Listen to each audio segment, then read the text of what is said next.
नमस्कार, बहुत बहुत स्वागत है आप सबका।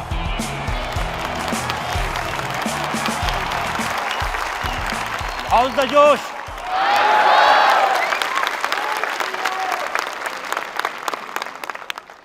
तो सलाम इंडिया के इस स्पेशल शो में आपका बहुत बहुत स्वागत है।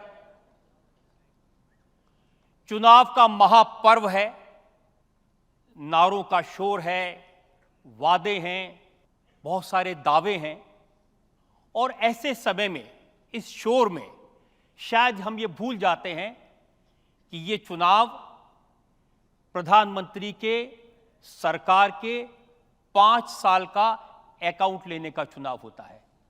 ये वक्त होता है जब प्रधानमंत्री देश की जनता के सामने अपने काम का हिसाब किताब देते हैं, जनता फैसला करती है। हमें फैसला करना है कि पिछले 5 साल में प्रधानमंत्री मोदी ने देश के लिए जो किया वो अच्छा किया या बुरा किया, बहुत किया या कुछ कमी रह गई। हमको फैसला करना है कि इस देश को एक मजबूत सरकार चाहिए। हमें फैसला करना है कि इस देश को एक खिचड़ी सरकार चाहिए या एक ऐसी सरकार चाहिए, एक ऐसा प्रधानमंत्री चाहिए जो पूरी दुनिया में भारत का सिर गौरव से ऊंचा कर सके।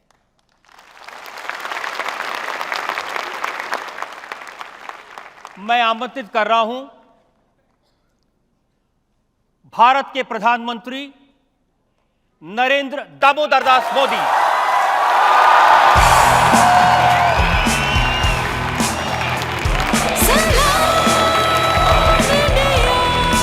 Please welcome prime minister Narendra Modi.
आप सबकी तरफ से स्वागत करता हूं भारत के प्रधानमंत्री नरेंद्र मोदी का।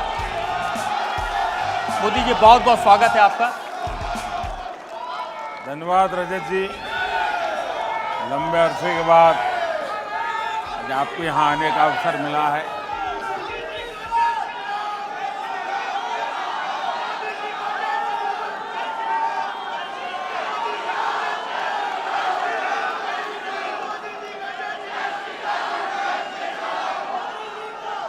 मोदी जी, जब जब चुनाव होता है, शांत हो जाइए।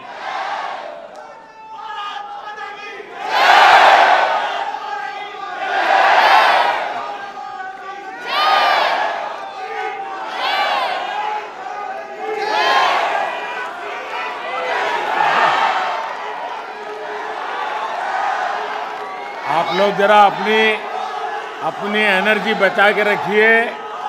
आपको 4 तारीख को भी इस एनर्जी की जरूरत लगेगी।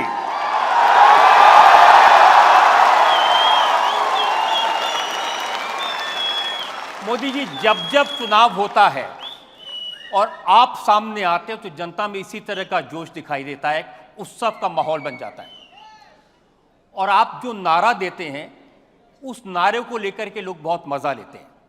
इस बार आपने कहा अब की बार 400 पार, तो मैं देख रहा हूं डिजिटल मीडिया पे किसने लिखा, हौले हौले हो जाएगा प्यार, अब की बार 400 पार।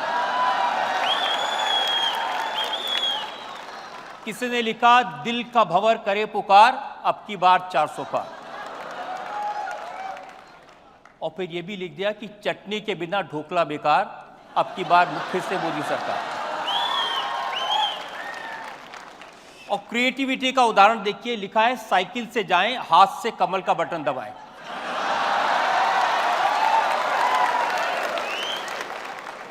और फिर लिखा बेईमानों के लिए मोदी जहर है, गद्दारों के लिए मोदी कहर है, और देश में मोदी की लहर है।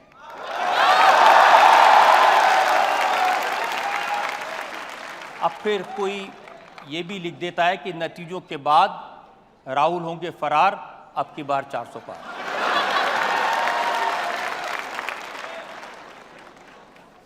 तो ये जो दीवानगी है हर चुनाव में दिखाई देती है। अच्छा हुआ कि मुझे आपके इस शो में आने का अवसर मिला और आपने रिसर्च करके काफ़ी कुछ कंपाइल किया है। मैं स्वयं इतना दौड़ धूप में रहता हूँ कि इन चीज़ों तरफ मेरा ध्यान बहुत कम होता है। सबसे इंटरेस्टिंग चीज़ मेरा रह गई बतानी, इन्होंने जैसे शादी का कार्ड छापते हैं ऐसे शादी का प्रोग्राम छापा है। इन्होंने लिखा 1 जून को मेहंदी और 2 को केजरीवाल की विदाई,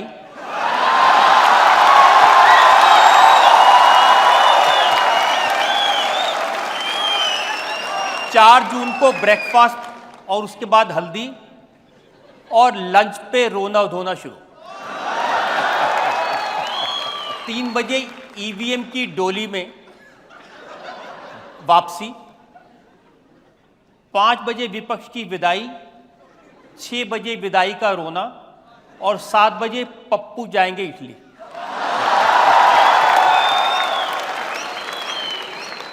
अगर आपके पास वो शादी का कार्ड हो तो लोगों को दिखा दीजिए ताकि पता चले क्या निकालते ये हैं देखिए, लोग। ये कार्ड है, ये आप सब लोग देख सकते हैं। कोशिश करें इसको स्क्रीन पर भी दिखा दें।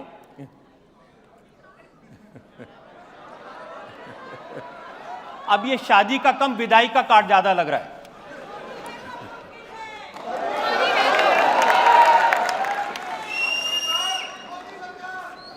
इतना तो पक्का है कि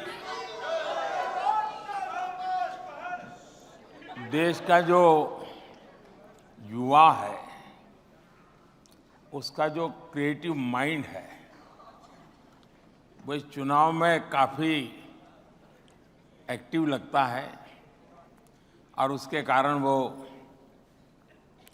हर चीज में नारा भी, व्यंग भी, और बहुत ही कम शब्दों में विश्वास भी प्रकट करता है। और जब ये 400 पार की बात आई तो उसके 2 पहलू हैं। एक तो ये कोई बीजेपी ने घड़ा हुआ नारा नहीं है, ये जनता के दिलों से निकली हुई आवाज है।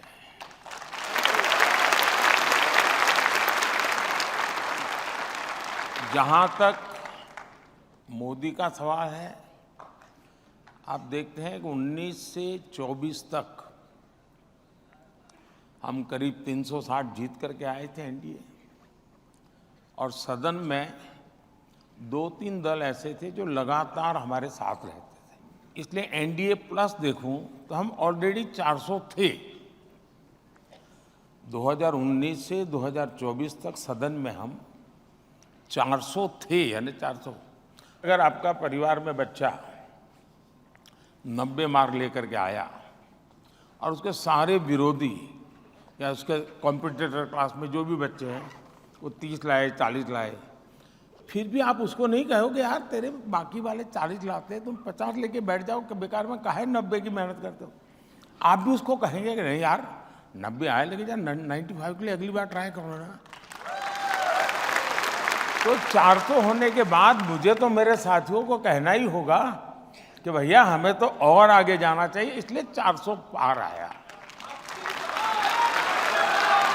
दूसरा,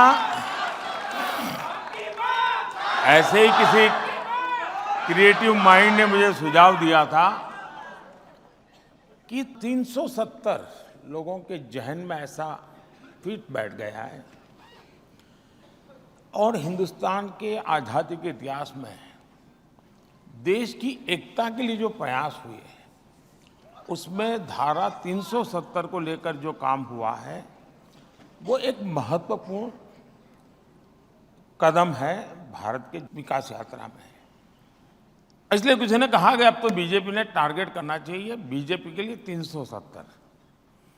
तो उस 370 धारा में से, और ये मुझे कश्मीर के ही किसी साथी ने बताया था कि 370 सीट का कभी, इसलिए मैंने संसद में कहा भाई ऐसे भी लोग हैं जो मुझे कहते हैं कि बीजेपी ने 370 प्राप्त करनी चाहिए ताकि 370 का महात्म्य जनमानस में रजिस्टर हो जाए। मुझे याद है जब 5 साल पहले आप इसी तरह जनता के सामने आए थे अपने काम के बारे में बताने के लिए, उससे कुछ ही दिन पहले डोनाल्ड ट्रंप आए थे। वो अहमदाबाद में बड़े स्टेडियम में गए थे और फिर वहाँ भी उन्होंने नारा लगाया अब की बार ट्रंप सरकार, वो हार गए। फिर जो बाइडन आ गए। तो जितने विरोधी थे ये कह रहे थे कि अब तो अमेरिका से मोदी के रिश्ते खराब हो जाएंगे, वो तो ट्रंप के साथ थे, अब तो जो बाइडन आ गए। और हम देख रहे हैं टर्म खत्म होते होते जो बाइडन ने आपको बुलाया और व्हाइट हाउस में ऐसा सम्मान किया जो हमने पहले कभी नहीं देखा। I'm honored to be the first to have you here in 15 years. Prime Minister Modi, welcome back to the White House. I cannot imagine His Excellency Modi getting intimidated or being forced to take any steps or actions that would go against the national interests of India and the people of India. And there is pressure against him, I am aware of that.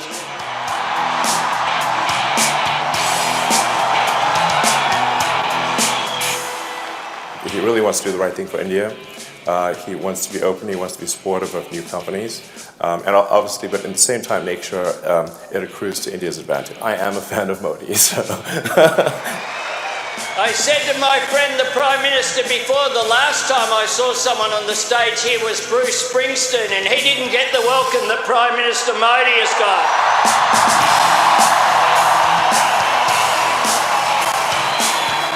Prime Minister Modi is the boss.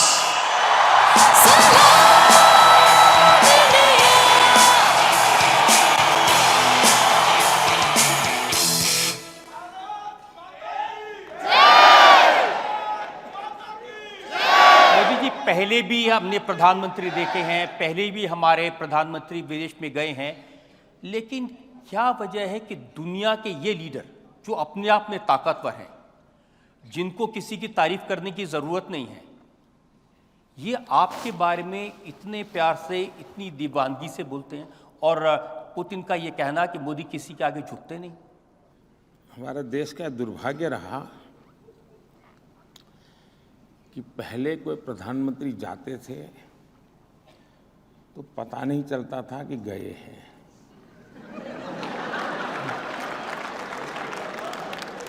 और वापस आते थे तब भी पता नहीं चलता था कि आ गए क्या। दूसरा,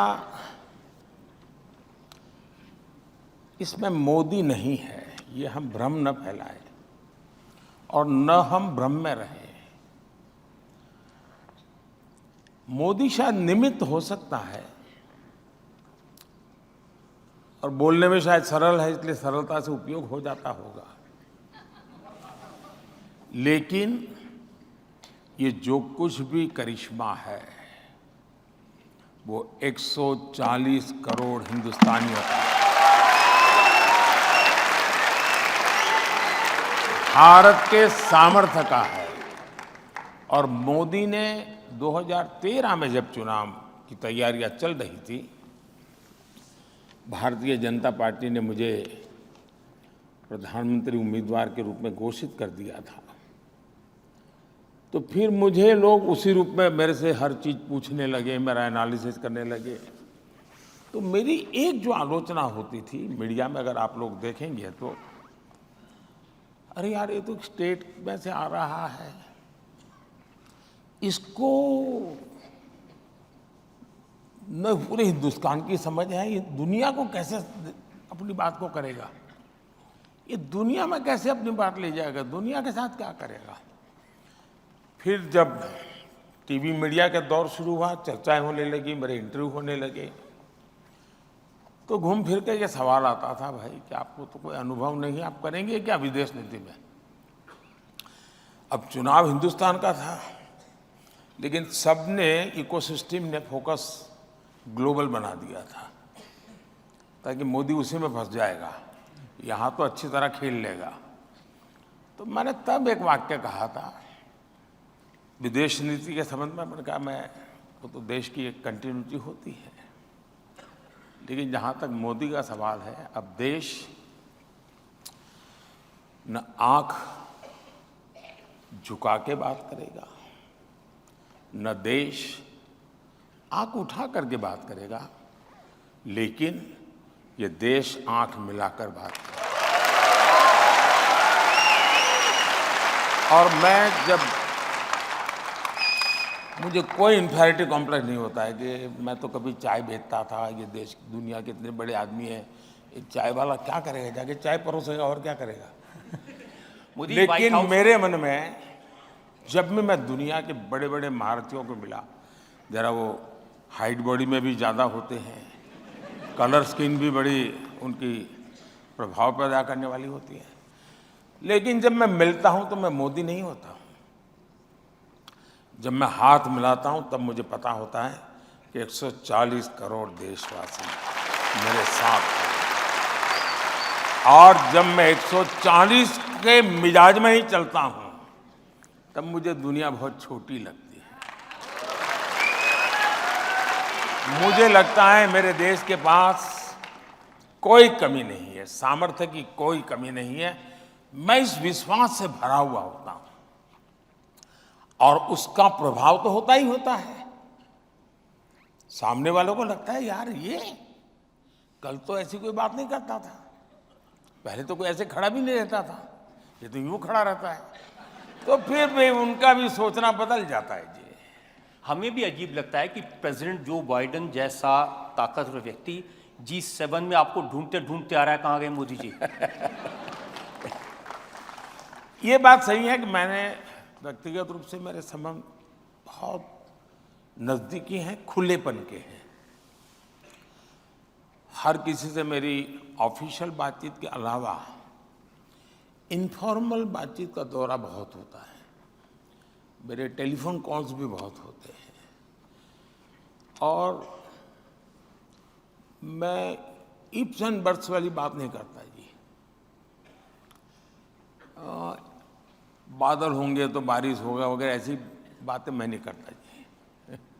बारिश होगा तो मैं कहूँगा हाँ होगा, नहीं होगा तो मैं कहूँगा नहीं होगा, यानी ब्लैक एंड वाइट में मेरी बात रहती है। तो दुनिया इसे पसंद करती है, दुनिया गोलमोल चीज़ों के बजाय उनको पता है। जैसे मैं रशिया से इन दिनों पेट्रोलियम वगैरह लेता हूँ, क्योंकि मुझे तो मेरे देश के लोगों को, दुनिया में जो पेट्रोल की महंगाई आई है मेरे देश के लोगों पर ना पड़े, तो मुझे जहाँ से सस्ता मिलेगा मैं लूँगा, क्योंकि मैं तो मेरे देश के लिए जी रहा हूँ। कोई मेरी तारीफ करे के लिए मैं थोड़ा पैदा हुआ। लोगों ने मुझे कहा साहब ये अमेरिका नाराज हो जाएगा, तो अरे मैंने कहा किसी को खुश करना है तो मुझे 140 करोड़ लोगों को खुश करना है, मुझे और किसी को खुश नहीं करना। और हमने कारोबार चालू रखा, आज हमारे देश को हम बचा पाए हैं। लेकिन एट द सेम टाइम राष्ट्रपति पुतिन के साथ चेयर पर बैठ करके टीवी के सामने मैं कह सकता हूं कि ये युद्ध का समय नहीं है, और इसलिए दुनिया मेरे विषय में दुविधा में नहीं है, और उसको लगता है ये हिंदुस्तान का मिजाज है जो मोदी बोल रहा है। लेकिन मोदी जी पहले भी हमारे नेता जाते थे, वो बड़े बड़े नाम वाले नेता जाते थे, या तो आप अमेरिका के साथ रहेंगे या रशिया के साथ रहेंगे, ये बोलोगे तो वो नाराज हो जाएगा, वो बोलेगा तो ये नाराज हो जाएगा। ये बैलेंस आपने चेंज किया। ये मूलभूत हमारी एक मुझे लगता है कि उस समय जो मूलभूत सोच रही थी वो ये थी इक्वल डिस्टेंस वाली, यानी हम सबसे इक्वल डिस्टेंस बना करके रहते हैं। दूरी बनाना ये मानदंड था। मैंने आकर के इसको बदला। हम दुनिया से जितनी हो सके उतनी नजदीकी करेंगे। डिस्टेंस वाला शब्द ही मैंने निकाल दिया। इससे क्या हुआ कि किसी को लगता है अच्छा वो मिस्टर ए आगे गया, तो बी को लगता है यार मैं रह गया तो वो भी आगे आता है। फिर इधर से सी को लगा कि मोदी के पास वो तो पहुंच गया, यार मैं रह गया, तो इधर वाला डी आता है। तो सब लोगों के अब लगता है कि हिंदुस्तान के पास जाना चाहिए और ग्लोबली कंपटीशन है हिंदुस्तान के निकट आने की। हमने विदेश विभाग ने पहले काम ऐसा किया कि दूरी बनाए रखो। क्यों? तो भाई हमारी चलेगी। आज मेरी स्थिति ये है, अब देखिए एक घटना मैं बताता हूं। मैं इजराइल जा रहा था, तो सभी ये जो बुद्धिमान लोग होते हैं ना, जो इस दुनिया में बड़े हुए हैं, मुझे एडवाइस करते थे कि साहब इजराइल जाते हैं तो पैलेस्टाइन जाना ही चाहिए। भारत में सेकुलरिज्म का अर्थ यही है कि अगर आप हनुमान जी के मंदिर गए तो शाम को इफ्तार पार्टी करनी पड़ेगी। ये ऐसी साइकी बनी हुई है जी। तो मैंने सोचा भाई मैं स्टैंड अलोन यात्रा करूंगा, इजराइल से अकेला जाऊंगा, इजराइल से वापस आऊंगा, मैं पैलेस्टाइन नहीं जाऊंगा। लेकिन मैंने ये कहा कि मैं पैलेस्टाइन भी जाऊंगा तो सीधा पैलेस्टाइन जाऊंगा और वापस आऊंगा। मैं ये क्लब करके हमारे देश के सेकुलरिज्म की जो विकृतियां हैं, मैं उसका शिकार नहीं होने वाला। और देश की आजादी के बाद मैं पहला प्रधानमंत्री था जो इजराइल गया, शान से कार्यक्रम किए, तब वापिस आया। 2-3 महीने के बाद मेरा पैलेस्टाइन का कार्यक्रम बना, तो मैं सीधा पैलेस्टाइन गया। तो उस वहाँ पर जाते समय लॉजिस्टिक प्रॉब्लम था, मुझे हेलीकॉप्टर की ज़रूरत थी। मैं जॉर्डन से जाने वाला था, तो जॉर्डन के किंग जो मोहम्मद साहब के सीधे वारिस है, जॉर्डन के किंग मोहम्मद पैगंबर साहब के डायरेक्ट वारिस है। उनको पता चला कि मैं ऐसे ही वहाँ से पास हो रहा हूँ। उनका जी नहीं, मैं अपना कार्यक्रम बदल करके जॉर्डन वापस आऊँगा, आप मेरे यहाँ आइए, हम बैठेंगे और आपको हेलीकॉप्टर आपके देश से लाने की जरूरत है, मेरे हेलीकॉप्टर में जाएंगे और पूरी यात्रा में मेरी व्यवस्था रहेगी। जॉर्डन के किंग एक ऐसा प्रधानमंत्री जो कुछ दिन पहले इजराइल जाके आया हुआ है। इतना ही नहीं, मैं जॉर्डन के किंग का हेलीकॉप्टर में जब जा रहा था पैलेस्टाइन, तो इजराइल के 6 विमान उनके एयरफोर्स के, वो उसको एस्कॉर्ट कर रहे थे। और मुझे यानी जॉर्डन सम्मान दे रहा है, मुझे इजराइल सम्मान दे, और मैं जा रहा था पैलेस्टाइन, वो इजराइल को मालूम था, फिर भी वो मेरा सम्मान कर रहे थे। जब मैं मेरा कहता हूं, मैंने मोदी की बात नहीं करता हूं, मेरे देश की बात कर रहा हूं। और जब पैलेस्टाइन गया तो उतना ही सम्मान दिया गया मुझे पैलेस्टाइन में जितना कि इजराइल में। इसका मतलब ये हुआ, अब देखिए, अभी कुछ ही दिन पहले हमने चाबहार में एक बहुत बड़ा एग्रीमेंट किया है ईरान के साथ, और मैं बताता हूं सेंट्रल एशिया के लिए बहुत बड़ा गेम चेंजर बनने वाला है। आपने देखा होगा कल अफगानिस्तान के तालिबान लोगों ने बहुत तारीफ की है हमारे इस निर्णय की। अमेरिका ने ईरान पर सैंक्शन लगाए हुए हैं। इजराइल और ईरान के बीच में युद्ध होते होते बच गया है। ऐसी संकट की घड़ी में भी ये दुर्भाग्य है कि वहाँ के राष्ट्रपति जी, वो भी मेरे अच्छे मित्र हैं, उनको हमें खोना पड़ा। और मिस्टर रईस जो जिनका अभी एक्सीडेंट में मृत्यु हुई, उनकी पत्नी भी हमारी अलीगढ़ यूनिवर्सिटी के साथ उसका बहुत अच्छा निकट संबंध है, यानी जीवन संबंध है। तो मेरे एक प्रकार से अच्छे घरेलू इन लोगों से संबंध है। तो एक अच्छे साथी को मैंने खोया, इसका दुख भी है। लेकिन उनके मृत्यु के कुछ ही समय पहले हमने चाबहार का एग्रीमेंट किया। मैं मानता हूं कि सेंट्रल एशिया में, लेकिन दुनिया ने किसी ने मेरा विरोध नहीं किया। इसका मतलब ये हुआ कि अगर आप अपने देश के हितों को ध्यान में रखते हुए काम करते हैं और दुनिया में, अच्छा मेरी एक बात साफ होती है, मेरे देश की नीतियां किसी तीसरे के संदर्भ में मैं नहीं करता हूं। मेरी अपनी देश की आवश्यकता है, मेरी देश की प्रायोरिटी है, उसी के हिसाब से चलूंगा। वैसा ही प्रॉब्लम है कोरिया और जापान का। ज्यादातर नेता जाएंगे तो कोरिया जाएंगे, जापान जाएंगे, कोरिया जाएंगे, क्लब करते हैं। उनका कहना ये हमारा इंसल्ट है, आप अकेले क्यों हमारे साथ हैं? मैंने कहा ठीक है मैं आता हूं। मैं कोरिया अकेला गया, बाकी 10 जगह पे जापान नहीं गया। जब जापान गया तो कोरिया नहीं गया। उनको मैसेज जाता है, हाँ ये इंसान को समझ है। तो मैं दुनिया जो खींची रहती है और बड़ी बारीकी से इन चीजों का मैं अध्ययन करता हूं। मैं घिसी पीटी एडवाइस पर चलता नहीं हूं जी, और उसका परिणाम है कि आज दुनिया में भारत की जय जयकार हो रही है। एक उदाहरण हमने जय जयकार का देखा, पाकिस्तान के छात्र यूक्रेन से भारत का तिरंगा लेकर उसकी आड़ में वो निकले।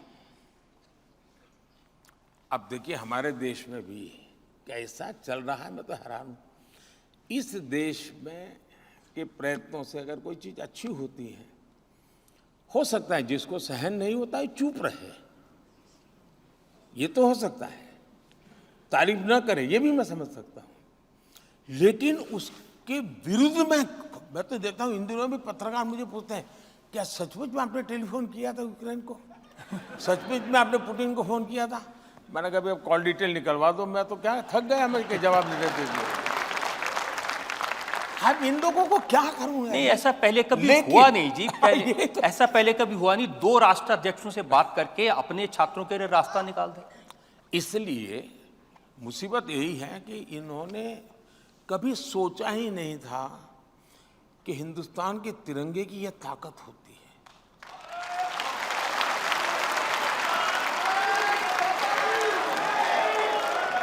और मेरा पहला अनुभव मैं बता दूं, मैं चीजों को ऑब्जर्व करता हूं, स्टडी करता हूं, एनालिसिस करता हूं।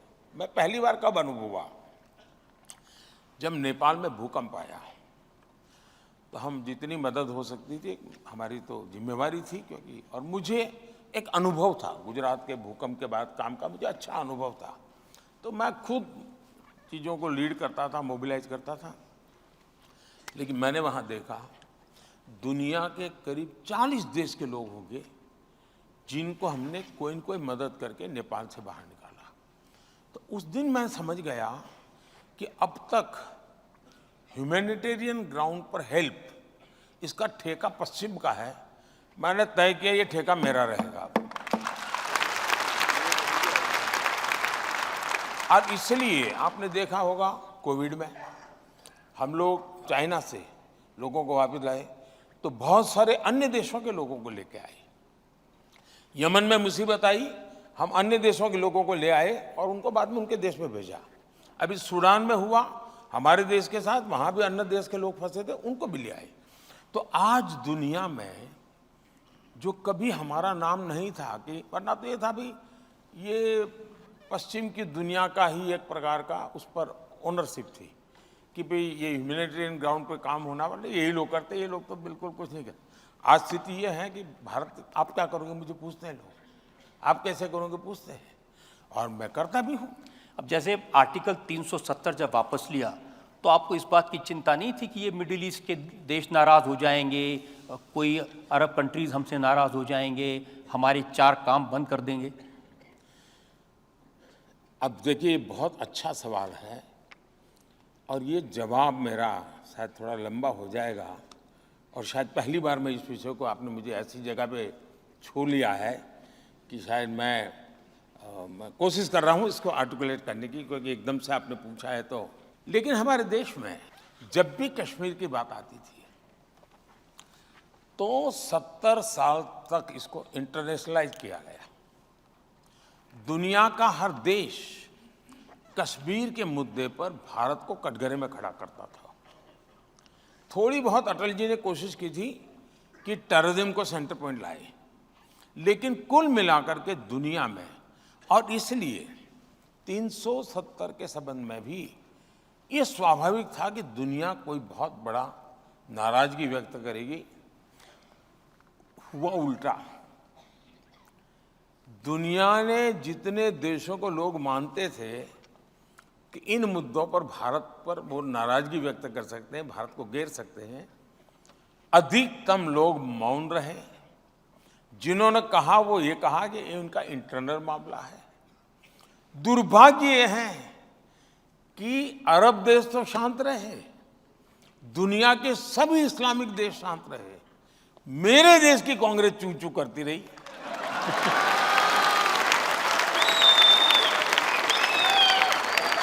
ये मेरे दिमाग में नहीं बैठ रहा है ये। इसका मतलब ये हुआ कि ये एक ऐसी मानसिक विकृतियों से भरी पड़ी हुई इनकी सोच है। दुनिया ने, और अच्छा 370 के बाद में दुनिया के कई इस्लामिक देशों में बहुत बड़ा सम्मान प्राप्त करके आया हूं, मुझे कोई दिक्कत नहीं हुई। 370 के बाद मेरे 8 लोगों को, मेरे देशवासियों को फांसी हुई थी। 370 के बाद की घटना है, उनको जिंदा वापस लेके आ गए। उस समय मोदी जी, मैं बहुत सारे जो हमारे ऑपोजिशन के लोग हैं उनके बयान सुनता था। जब कतर में हमारे लोगों को फांसी की सज़ा हो गई, वो जेल में थे, ओवैसी ने कहा अरे मोदी जी तो कहते थे उनके बड़े संबंध हैं, क्या हुआ? अरे ये तो विश्वगुरु बनते थे, क्या हुआ? किसने कहा कि कतर, मोदी जी कहते थे इज़ माई सेकेंड होम, अब कुछ नहीं कर पा रहे। या तो उन्होंने मोदी का पूरा स्टडी नहीं किया है, या तो वो मोदी की बात आई उस समय मीडिया में जाएंगे तो थोड़ी जगह मिल जाएगी इसलिए चले जाते हैं। क्योंकि मोदी एक ऐसी ब्रांड है जिसके कारण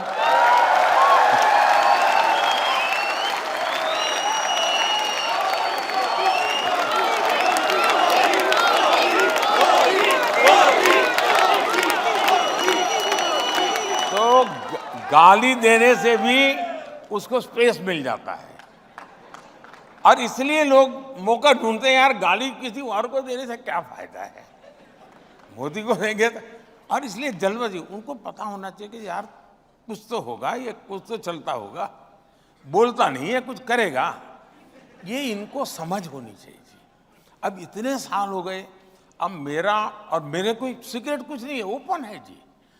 कोई ढंग से बराबर स्टडी करे, मीडिया के लोग भी नहीं करते जी, माफ करना, ढंग से स्टडी करे तो वो कह सकता है ये हुआ है ना, देखिए 3 दिन के बाद मोदी ये कदम उठाएगा, 5 दिन के बाद ये उठाएगा, 7, आप तय कर सकते हैं। लेकिन आपको तैयारी नहीं, क्योंकि आपने एक बनी बनाई परसेप्शन में जीना चाहते हो, उसी को फैलाओ और उसके अनुकूल कुछ एनेक्डोट मिल जाए तो ढूंढते रहते हो। इसके कारण सारे के सारे लोग फेल हो जाते हैं। इस बार भी उनको लगता था कि 400 पार, आखिरकार स्थिति क्या हुई? इन सबको कहना ये पड़ रहा है कि 400 पार नहीं हो सकती। ऑपोजिशन क्या कहता है?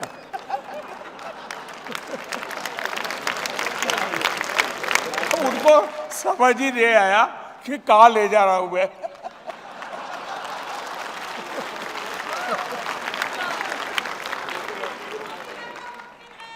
तीन चरण के बाद किसी ने उनको कहा कि क्या आप पूरा कैंपेन ये लड़ रहे हो कि मोदी 400 पार जाएगा कि नहीं जाएगा? अब एक नई सलाह आपको दी गई है कि भाई पाकिस्तान से जरा डर के रहो, उसके पास न्यूक्लियर बम है।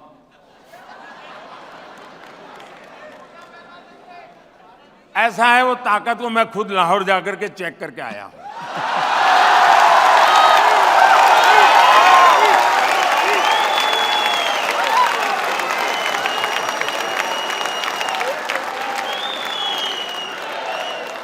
और बिना कोई सिक्योरिटी चेक में सीधा चला गया। और वहां पर एक रिपोर्टर रिपोर्ट कर रहा था, अल्लाह तौबा, हाय अल्लाह तौबा, ये बिना वीजा कैसे आ गए? ये चर्चा थी टीवी पे, ये बिना वीजा कैसे आ गए? अरे वो तो मेरा ही देश था यार किसी जमाने में।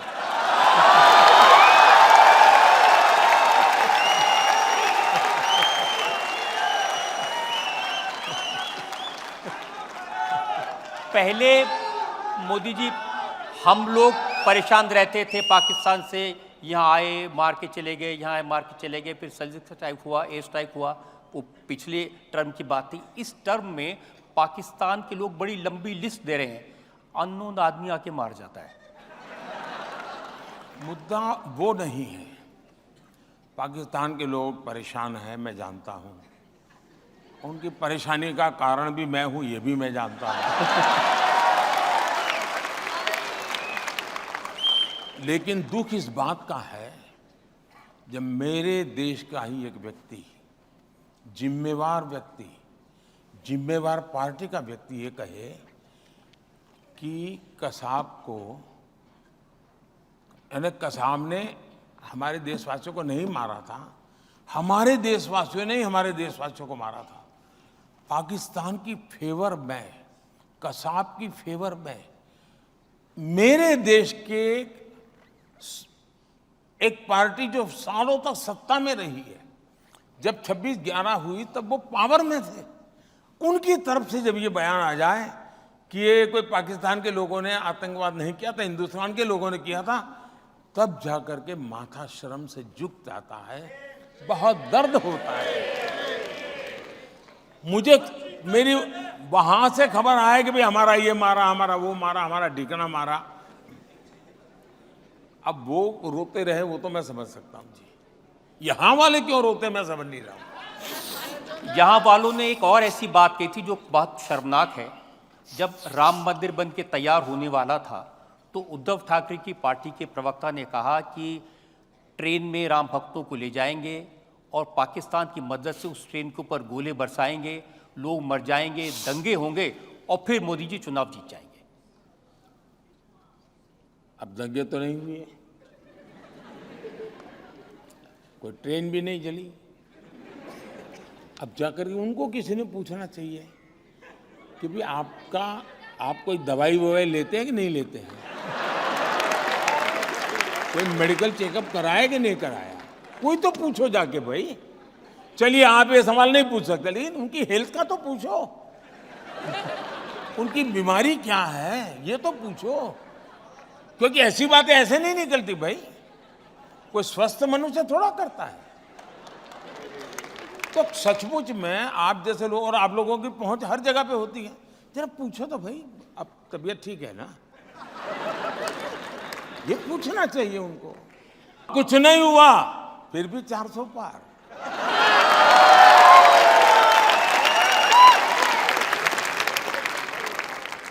हम क्योंकि पाकिस्तान की चर्चा कर रहे थे, वहां के लोग के इंटरेस्टिंग वीडियोस मैंने देखे।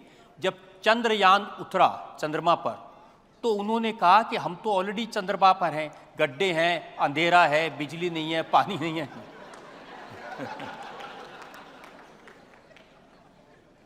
ऐसा है, उनके लिए झंडे पर चांद है तो बहुत कुछ है,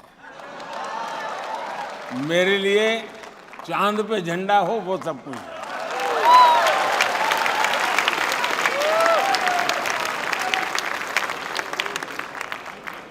इसमें बात आई सेक्युलरिज्म की। आपने जहां पर हमारा चंद्रयान उतरा उसका नाम शिव शक्ति स्थल रख दिया। ये देश का दुर्भाग्य है कि हर चीज में वोट बैंक के नजरिए से देखा जाता है। कोई मुझे कहे कि शिव शक्ति से इतराज क्या है जी, ये सृष्टि के नियंता है, और मेरा गुनाह ये कि मैंने कहा कि चंद्रमा पर जहां पर मेरा चंद्रयान लैंड किया था उस पॉइंट का नाम मैं किसी भी बीजेपी के नेता का रख सकता था, कोई मुझे मना नहीं करता, क्योंकि उन्होंने वो परंपरा बनाई थी। लेकिन मैंने वैसा नहीं किया, मैंने शिव शक्ति रखा। तो वो इनके दिमाग पर ऐसा उसका असर था, बोल तो पाए नहीं, लेकिन बाद में कोई 1 साल के बाद उन्होंने बयान दिया कि हिंदू में जो शक्ति है ना, मैं उस शक्ति का नष्ट कर दूंगा। अब वो मुझे पता है यार, उस दिन का जहर वहां तक पड़ा हुआ है, लेकिन उनको मालूम नहीं है कि मैंने शिव और शक्ति दोनों बोला है, और शिव में जहर पीने की ताकत भी तो बहुत होती है।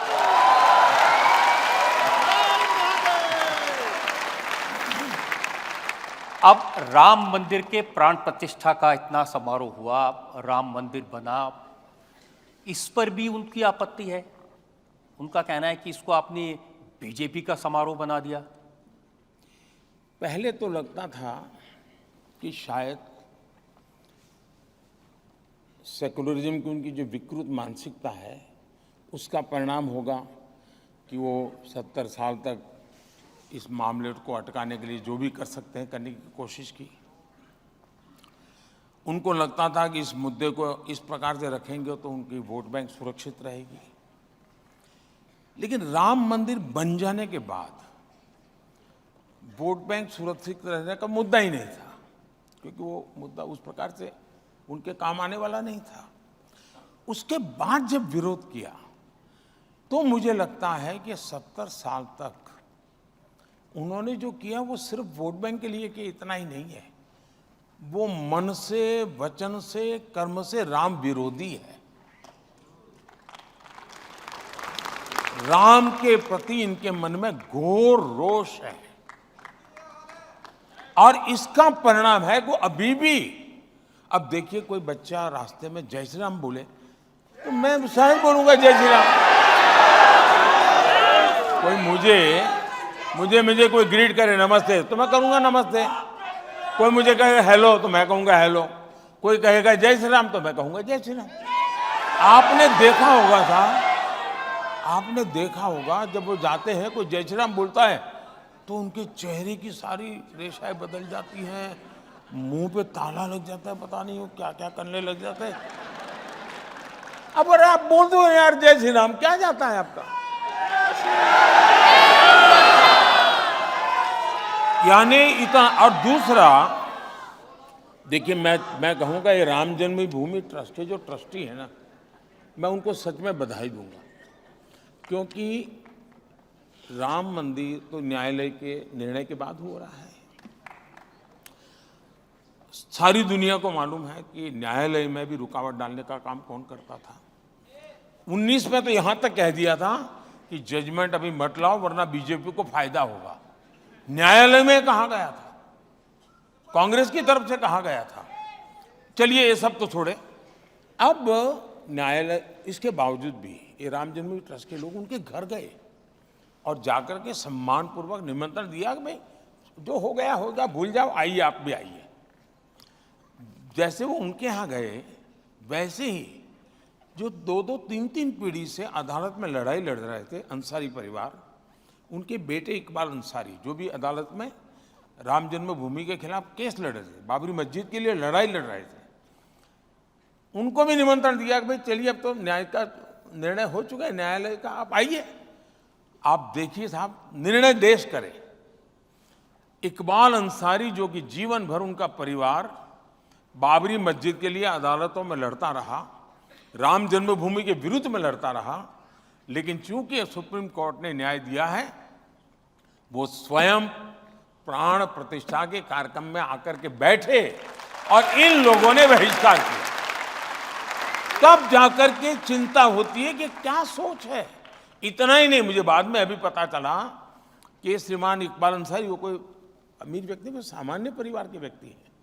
उन्होंने भगवान राम मंदिर का जो एक मॉड्यूल था लकड़े का, वो कहीं से खरीद के लाए और उनका जो पीएसओ था वो हिंदू है, उसको उन्होंने गिफ्ट किया। इकबाल अंसारी ने गिफ्ट किया उनको। इसका मतलब ये हुआ कि वो उनको लगता था कि ये मेरा हक है इसलिए मैं लड़ता हूं, लेकिन न्यायालय ने एक बार निर्णय किया, उसको उन्होंने सिर आंखों पर चढ़ाया। तो इकबाल अंसारी को मत सेकुलरिज्म सही है कि इनका सेकुलरिज्म सही है, ये चिंता का विषय है देश के लिए। इसीलिए आजकल आपको सांप्रदायिक, कम्युनल, हिंदू मुसलमान करने वाला कह रहे हैं। ऐसा है कि या तो किसी ने नई डिक्शनरी लिखनी पड़ेगी, क्योंकि सारी डिक्शनरी खाली हो गई। मुझे गाली देते देते सारी डिक्शनरी के शब्द प्रयोग खाली हो गए। अब उनके पास कोई गालियां ही नहीं बची हैं, तो घूम फिर करके वो हिंदू मुसलमान बोले बिना उनकी वोट बैंक को वो जगा नहीं सकते, क्योंकि काम तो किया नहीं। 60 साल तक किसी मुसलमान बच्चे को पढ़ाया होता, उसको कहीं अच्छा रहने के लिए घर दिया होता, उसको टॉयलेट दिया होता, उसके घर में बिजली दी होती, बच्चों की अच्छी, वो तो किया नहीं। तो उनको डराओ, मार देंगे, ये आएंगे तो काट देंगे, ये मोदी है। अब फिर उसमें योगी जोड़ दिया।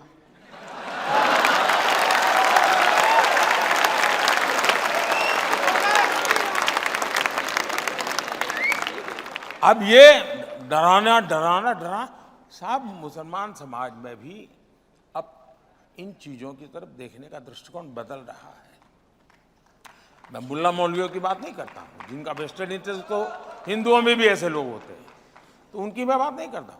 लेकिन जनरल मेरा तो काफी लोगों से इंटरेक्शन होता है, और मेरा अनुभव है कि ये जो भड़काने वाली बातें हैं उससे तो वो प्रभावित नहीं हो रहे। वो समझते हैं कि इनका वोट का जमाना इसलिए कर रहे हो। मोदी जी, आज तक किसी लीडर की हिम्मत नहीं हुई जो ये कहे कि मुसलमानों को आरक्षण नहीं देना चाहिए, मुसलमानों को आरक्षण देना गलत है, और आप तो चुनाव में खुलेआम कह रहे हैं। मैंने कांग्रेस पार्टी को पिछले 1 महीने से कहता हूं कि भाई आप लिखिए, मैं देश को गारंटी दो। एक, आप भारत के संविधान को नहीं बदलेंगे। दूसरा, संविधान बदल करके धर्म के आधार पर आरक्षण नहीं देंगे। तीसरा, आप SC, ST, OBC का आरक्षण छीन करके आप धर्म के आधार पर वोट जिहाद वालों को आरक्षण नहीं देंगे। लिख करके दो, नहीं देते हैं। देश को दो ना भाई, बयान तक देने की हिम्मत नहीं है। फिर क्या कहते हैं, अरे हमारा मैनिफेस्टो देखो। मैं पूछता हूं, क्या किसी कांग्रेस के मैनिफेस्टो में लिखा है कि वो करप्शन नहीं करेंगे या करेंगे? करप्शन करेंगे ऐसा उनके मैनिफेस्टो में कहीं पर है क्या?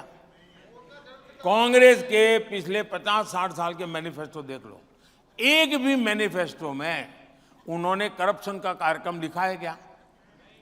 जरा बताइए ना। करप्शन करते हैं कि नहीं करते हैं? अब मैं पूछूंगा करप्शन क्यों करते हैं, वो कहेंगे मेरा मैनिफेस्टो देखो कहीं लिखा है क्या। अरे ऐसे थोड़ा होता है जी। और आप देख लीजिए डॉक्टर मनमोहन सिंह जी का बयान देख लीजिए, ये शहजादे का बयान देख लीजिए। उनके मैनिफेस्टो में ये कहते हैं कि अब ठेके धर्म के आधार पर दिए जाएंगे।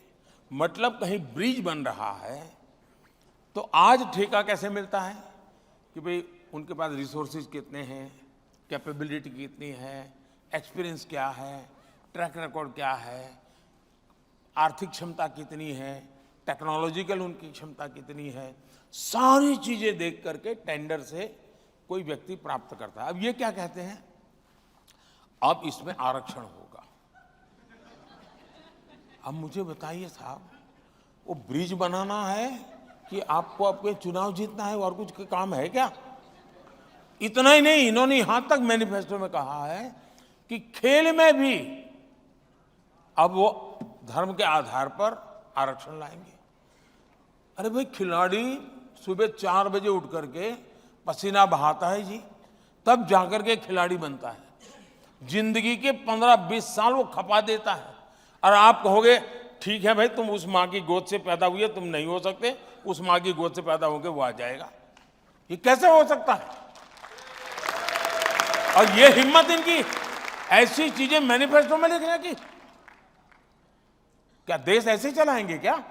हमारा मंत्र है सबका साथ सबका विकास। लेकिन मोदी जी, ऐसी बातें खान मार्केट गैंग का नाम लेकर के आज तक किसी की हिम्मत नहीं हुई कहने की, जो आप कह रहे हैं इतने खुले। ऐसा है कि मुझे आगे पीछे कोई रोने वाला नहीं है।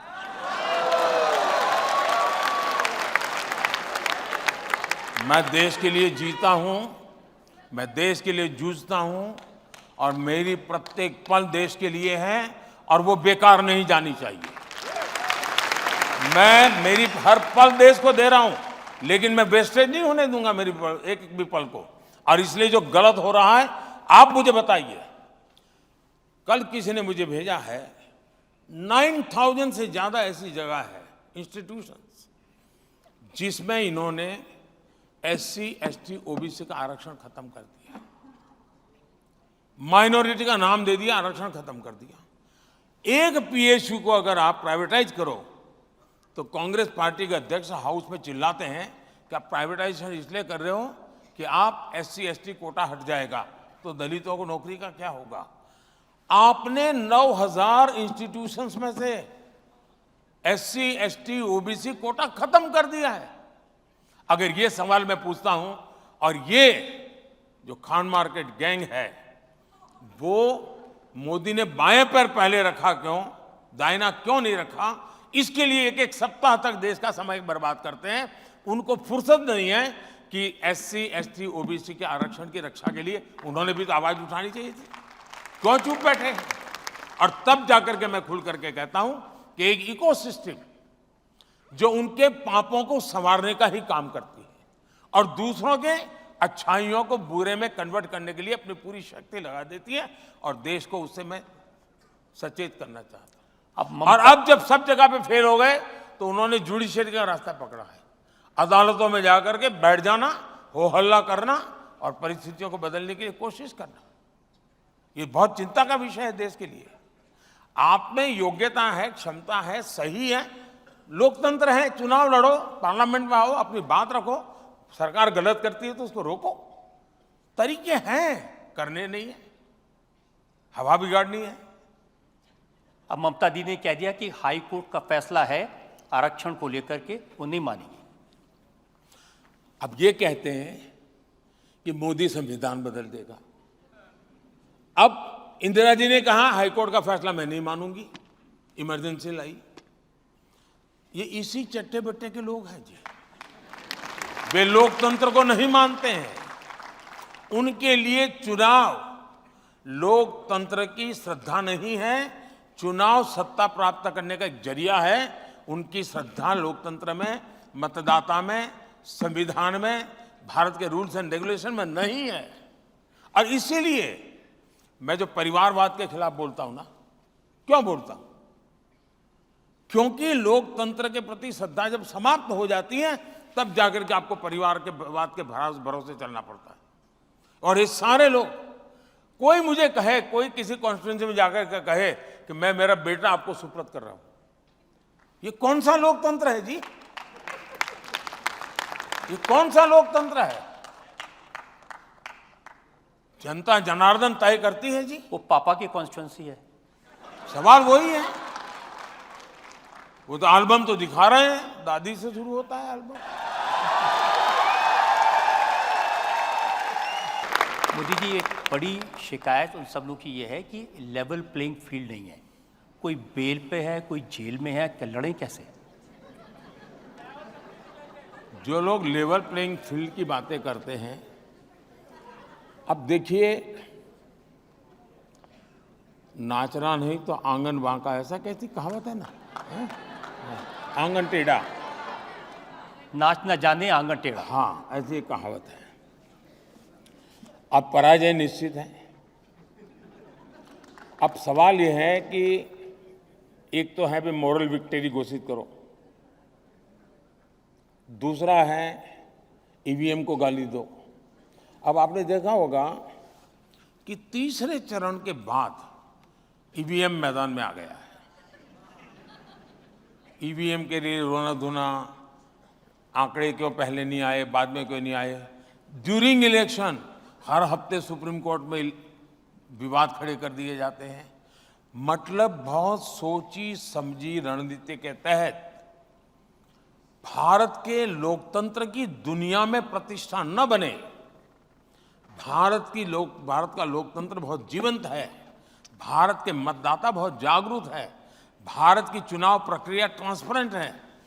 इस पर वो सवालिया निशान खड़ा करना चाहते हैं ताकि दुनिया में, और ये हरकत छोटी नहीं है जी, इसको गंभीरता से लिया जाए। और जो भी भारत को प्यार करते हैं उन सबको इस संकट को समझना होगा कि ये मामला सिर्फ ईवीएम कह करके चुनाव का पराजय का ठिकरा फोड़ने वाला है, इतना नहीं है। भारत की लोकतांत्रिक प्रक्रिया को ही सवालिया निशान दुनिया में लग जाए, ये इनका इरादा है। भारत में बेइज्जती, भारत की दुनिया में बेइज्जती हो, इसका खेल है। और मोदी जीत जाए तो आज दुनिया में जितनी इलेक्टेड गवर्नमेंट्स हैं, यानी ट्रू सेंस में डेमोक्रेटिक बॉडीज हैं, इस चुनाव के बाद भारत का प्रधानमंत्री दुनिया की सीनियर कैटेगरी में आ जाएगा।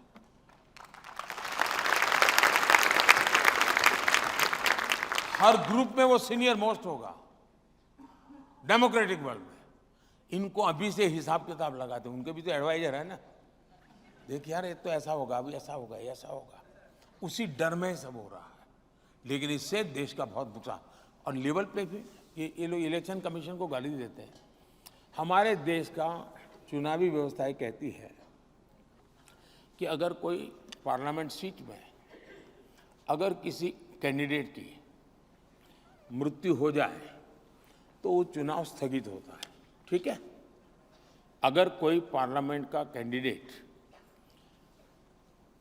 उसका स्वर्गवास हो जाए तो वो सीट चुनाव स्थगित हो जाता है, उसकी डेट बाद में आ जाए। कोई मुझे बताए कि राजीव गांधी नाम का एक व्यक्ति जो पार्लियामेंट के चुनाव का कैंडिडेट था, उनकी आतंकवाद में हत्या हो गई, उनकी सीट कैंसिल होनी चाहिए थी, रुकनी चाहिए थी चुनाव, लेकिन उस समय के इलेक्शन कमीशन ने पूरे देश का चुनाव रोक दिया।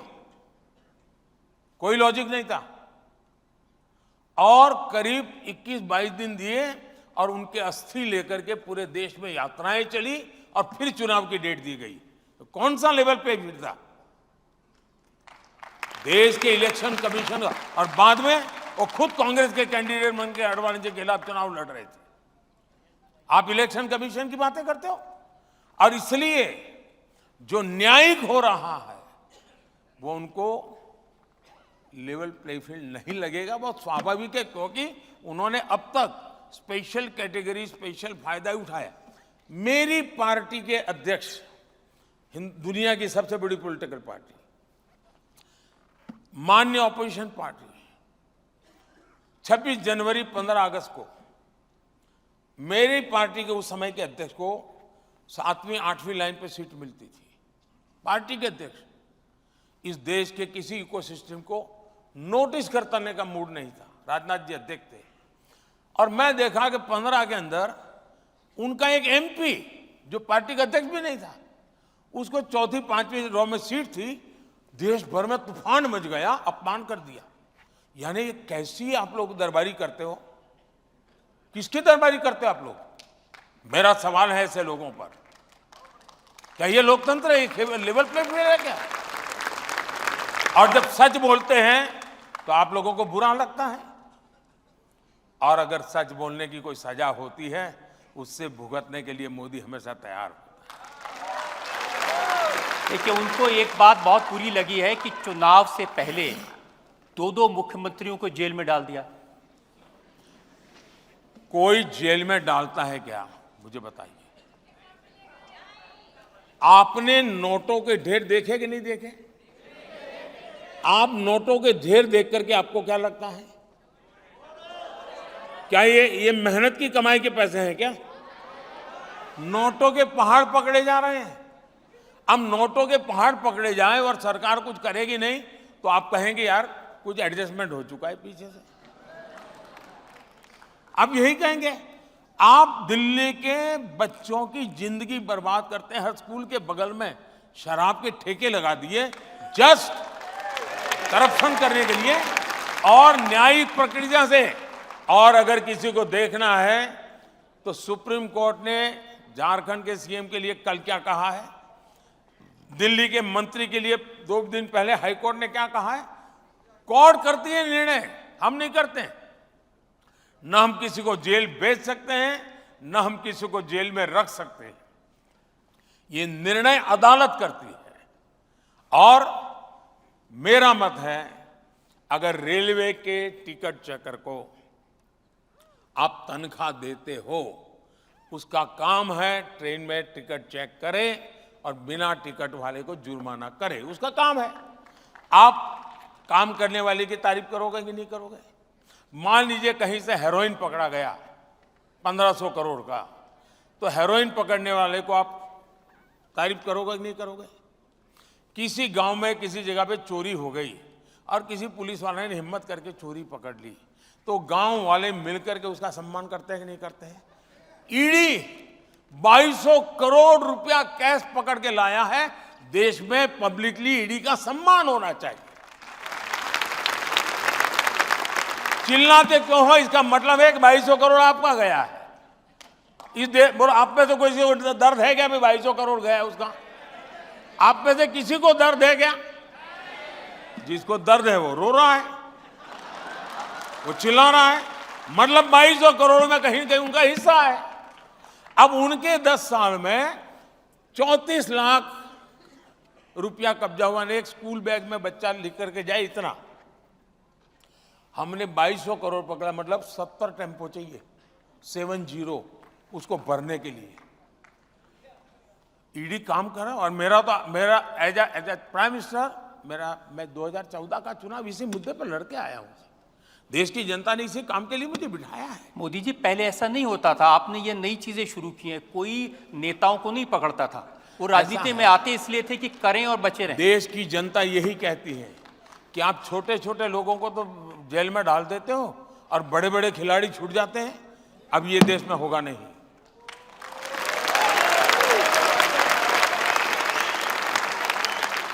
मुझे किसी के कोई मेरे लिए एडिटोरियल लिख दे, इसलिए मैं सरकार नहीं चलाता हूं जी। किसी टीवी पर मेरी हेडलाइन अच्छी आ जाए, इसके लिए मैं सरकार नहीं चलाता हूं। मेरे देश के लोगों की जिंदगी बने, मेरे देश से भ्रष्टाचार चला जाए, इसलिए मैं सरकार चलाता हूं। मैं मालाएं पहनने के लिए नहीं निकला हूं जी। आपकी सरकार के काम को लेकर के एक छोटा सा वीडियो मेरे पास में है। बहुत सारी बूढ़ी औरतें हैं, उन्होंने आपके काम के बारे में अलग अलग जगह, और ये सोशल मीडिया पर सब अवेलेबल है, बहुत वायरल हुआ है। ये एक बार मैं आपको दिखाना चाहता हूँ। मोदी जी पसंद है? अरे लीजिए, वो कहे वाली बात है। सबसे बेस्ट काम कर रहा है, सबसे उन्नति हो रहा है देश का। मोदी अच्छा नहीं तो और कौन अच्छा है? इतना पार्टी आया, इतना गया, कोई देश का भलाई किया? वो जब तक रहेंगे तब तक देश चलाएंगे। गैस दिया, अच्छा, लैट्रिन दी, पानी दिया, पेंशन दी, वोट देता है मेरे को। अच्छा, वोट तो दोगे? वोट देंगे जरूर, लाज में देंगे। अच्छा। चाहे आप कुछ ना मिला। अरे हम कहिए नहीं कि योगी मोदी के लिए हम ऊपर रखूंगा, खाना हम देखूंगा, दूसरे के वोट कहीं के दे, हमें खाएगा देना, पैसा देना। सच्चो? सब का झूठा। घर हमारा बना दिया, अच्छा, शौचालय हमारे बना दिए, 500 रुपए तिलसा डाला हमारे। और क्या भाई, वहाँ तो मोदी रहेगा जब तक मेरी जिंदगी। और क्या, ऐसी सरकार तो आई नहीं जैसी सरकार है भाई।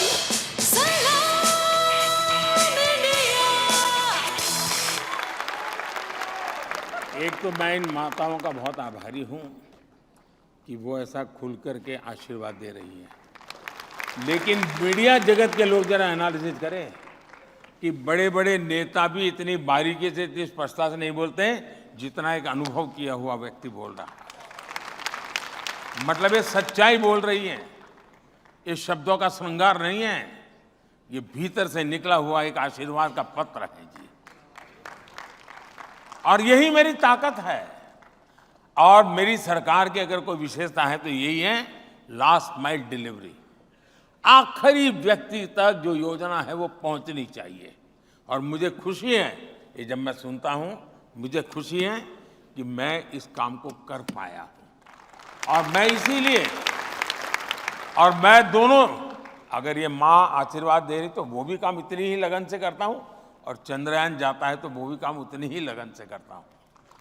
मैं सभी सर्वांगीण विकास के पक्ष में हूं और मैं कोशिश करता हूं, लेकिन माताओं का आशीर्वाद मुझे हमेशा रहा है, ये मेरा सौभाग्य है। मोदी जी, आप हमेशा कहते हैं कि ये जो पैसा इन लोगों तक डायरेक्ट पहुंचता है वो डिजिटल है, इसलिए पहुंचता है। एस जयशंकर आपकी अदालत में आए, उन्होंने बड़ा इंटरेस्टिंग किस्सा बताया। उन्होंने कहा जब वैक्सीनेशन का सर्टिफिकेट दिखाना था, वो अमेरिका में थे, अपने बेटे को मिलने गए थे, तो रेस्टोरेंट में जाने लगे तो उन्होंने अपने मोबाइल से दिखाया और बेटे ने जेब से मुड़ा तोड़ा कागज़ निकाला। तो उनको लगा कि हाँ, ये भारत है और ये अमेरिका है। ये समाचार सुनकर के आनंद होता है, लेकिन पार्लियामेंट में, देश के सुप्रीम कोर्ट में जिनकी धाक चलती है, ऐसे व्यक्ति जो कभी देश के वित्त मंत्री रहे लंबे अरसे तक, वे पार्लियामेंट में इस युग में ये कहे कि देश में मोबाइल कौन जानता है, इंटरनेट कौन जानता है, ये फिनटेक का तो क्या लेना देना है। और ये बहुत पुरानी बात नहीं कर रहा हूं, मैं कुछ ही वर्षों पहले की बात कर रहा हूं। और दूसरी तरफ मेरा देश डिजिटल इंडिया के दूसरी है, G20 समूह में मैंने देखा दुनिया का हर देश मुझे पूछता था कि इतना बड़ी रिवॉल्यूशन आई कैसे। और जब लोग आज भी विदेश से मेहमान आते हैं तो उनकी एम्बेसी उनको किसी रेडी पटरी वाले के यहाँ ले जाते हैं और दिखाते हैं कि देखो ये ऑनलाइन पैसे लेगा, बोले ऑनलाइन लेगा, लैंग्वेज नहीं जानता है तो भी। और इसलिए हमारे देश में डायरेक्ट बेनिफिट ट्रांसफर, कोविड के समय दुनिया के कई देशों ने, समृद्ध देशों ने अपने नागरिकों को पैसे देने की योजना बनाई है, लेकिन दे नहीं पाए, उनके पास मैकेनिज्म ही नहीं था।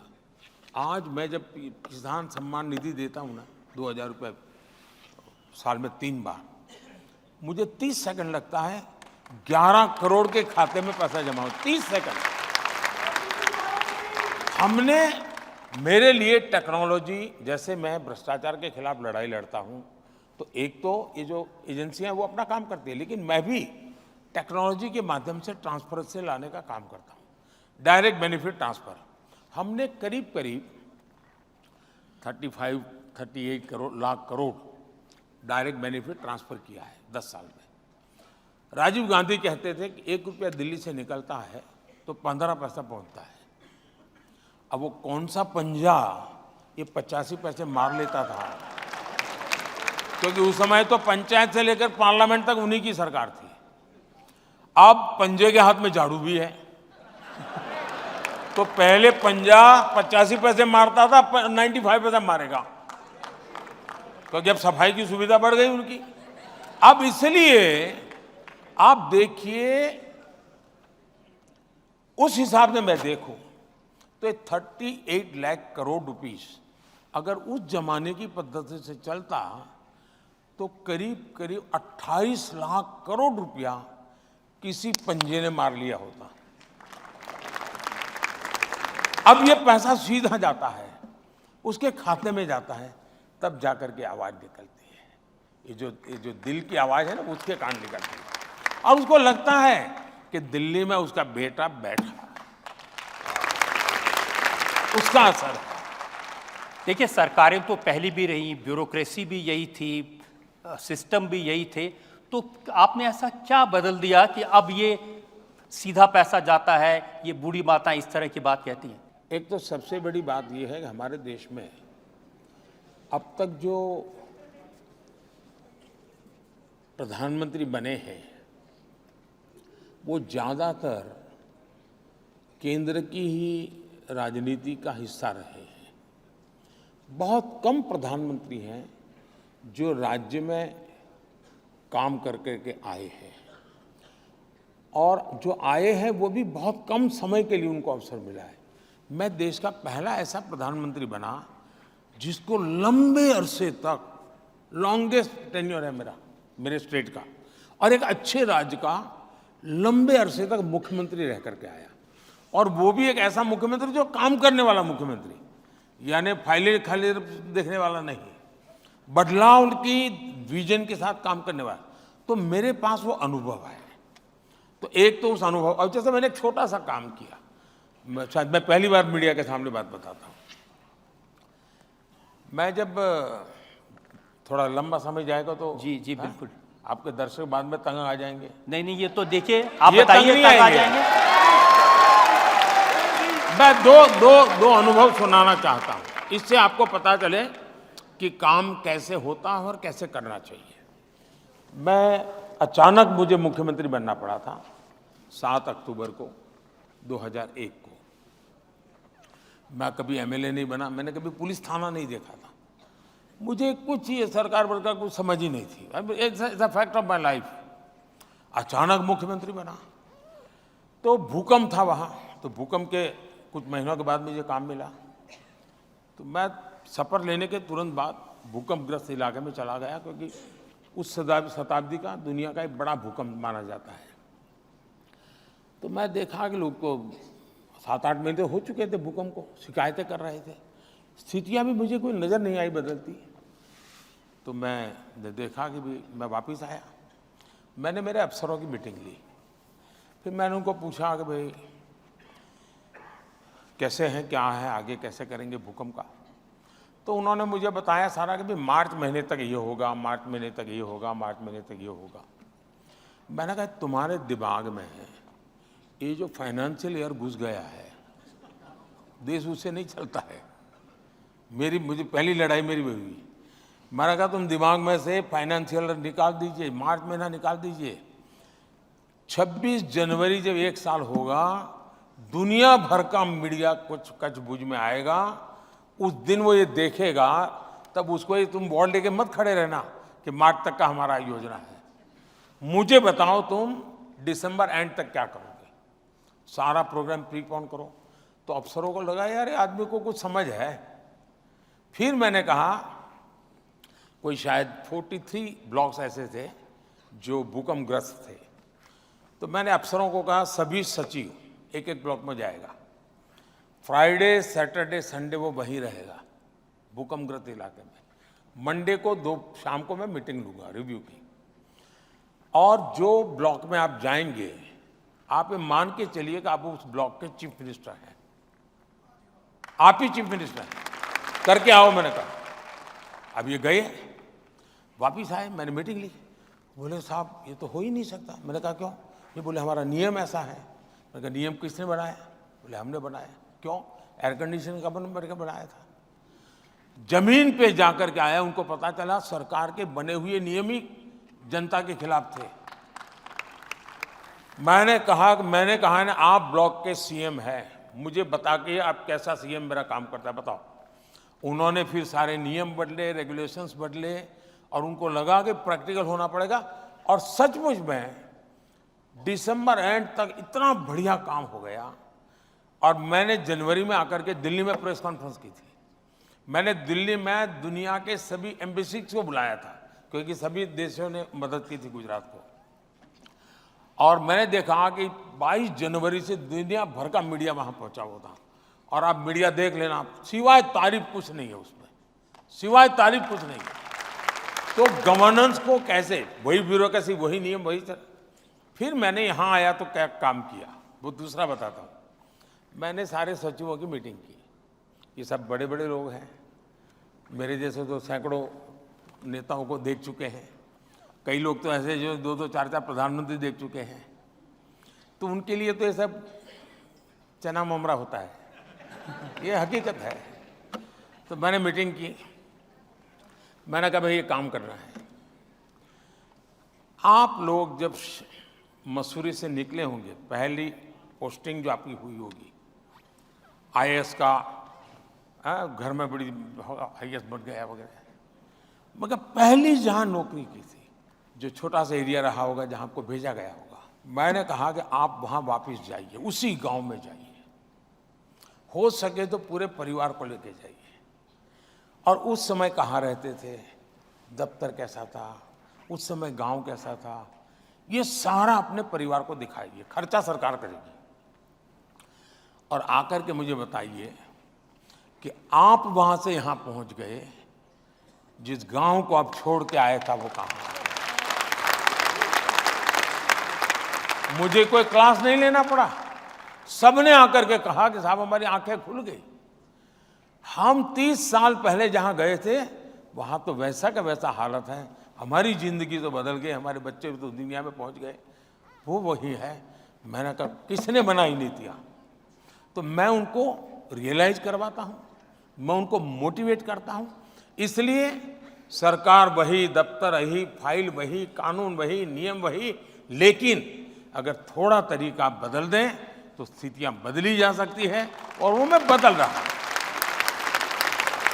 मेरा पहला अनुभव दिल्ली में ब्यूरोक्रेसी को तब आया जब मैं प्रधानमंत्री जनधन स्कीम लेकर के आया, और मैंने तय किया कि भाई बैंकों का नेशनलाइजेशन हुआ था, गरीबों के लिए बैंक के दरवाजे खोलने के लिए। इंदिरा जी के भाषण सुन लीजिए आप। और सारी बैंकों को उन्होंने रातों रात जब्त कर लिया था। मैंने यहाँ देखा कि 50% इस देश के लोग ऐसे हैं कि जिन्होंने बैंक का दरवाजा ही देखा नहीं है। अब वो कौन है? SC, ST, OBC वही समाज है। मैंने कहा हर एक का मुझे बैंक अकाउंट खोलना है। तो सब बैंक वालों ने कहा साहब कुछ तो उन्होंने पूंजी डाली। मैंने कहा उनके पास एक पैसा नहीं है, बिना पूंजी डाला है। तो फिर बोले क्या स्टेशनरी का खर्चा होगा। मैंने कहा स्टेशनरी का खर्चा हम सरकारी बजट से देंगे, लेकिन मुझे खाते खोलने। लेकिन बोले साहब हम घोषणा कर देते हैं जो भी आएगा। जो आएगा नहीं, ढूंढना है किसका खाता नहीं खुला, उसके घर जाना है, ढूंढ के लाओ। खैर मैंने सब बताया। हमारे अरुण जेटली जी फाइनेंस मिनिस्टर थे, अब वो यहीं से पले बड़े थे, आप ही के बीच में, तो उनकी दुनिया तो अलग ही थी। तो उन्होंने कहा मोदी जी सब नीचे तक। मैंने कहा ऐसे नहीं भाई, मैं हर हफ्ते मीटिंग लूँगा। और मैं कहा आपको भी बैठना होगा। तो करीब 30-40 अफसरों को हर हफ्ते मैं बुलाता था, बताओ भाई आज कितने अकाउंट खुले, कौन सी बैंक का कितना पा। अरे बोले साहब प्राइम मिनिस्टर कैसे करता है। मैं कहा ये प्राइम मिनिस्टर ऐसा ही है। और पहली बार भारत सरकार के अधिकारियों को पता चला कि काम करने वाली सरकार का मतलब ये होता है। और फिर मैंने बैंक के लोगों से बातें की।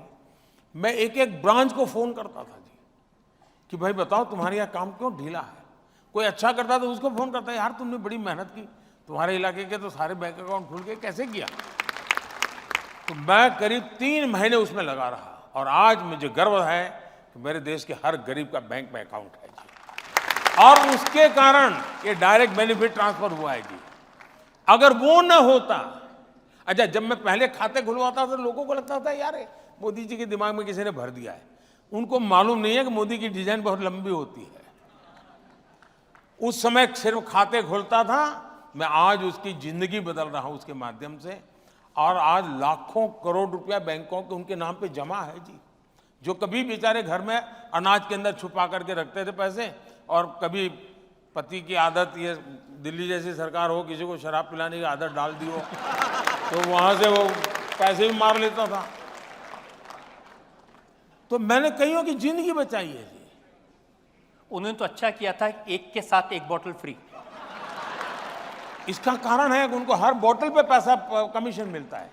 भ्रष्टाचार उनका बोतल पे है, और इसलिए वो फ्री देने में कमीशन उनका तो पक्का है। वो ये कहते हैं कि बाकी जगह तो नोटों की गड्डियां मिलती हैं, मेरे यहाँ एक चवन्नी भी नहीं मिली। ऐसा है कि वो अफसर रहे हुए, इसको मालूम है कि सरकार किस प्रकार से करती है, तो उन चीजों की वो तो घेराबंदी कर ही लेंगे। जो अनुभवी चोर रहता है ना, उसको बड़ी सुविधा रहती है कि जो सरकार में रहा हुआ अफसर होगा उसको मालूम होगा ईडी ऐसे जाएगी, सीबीआई ऐसे जाएगी, पर इतनी चीजों को चौक चौकन कर लीजिए फिर प्रॉब्लम नहीं होगा। ये सोच के रखता है जी। जैसे आप लोग हैं इतने सालों, कोई भी पॉलिटिकल लीडर आएगा तो आप आराम से तय कर सकते हैं कि ऐसा करेगा।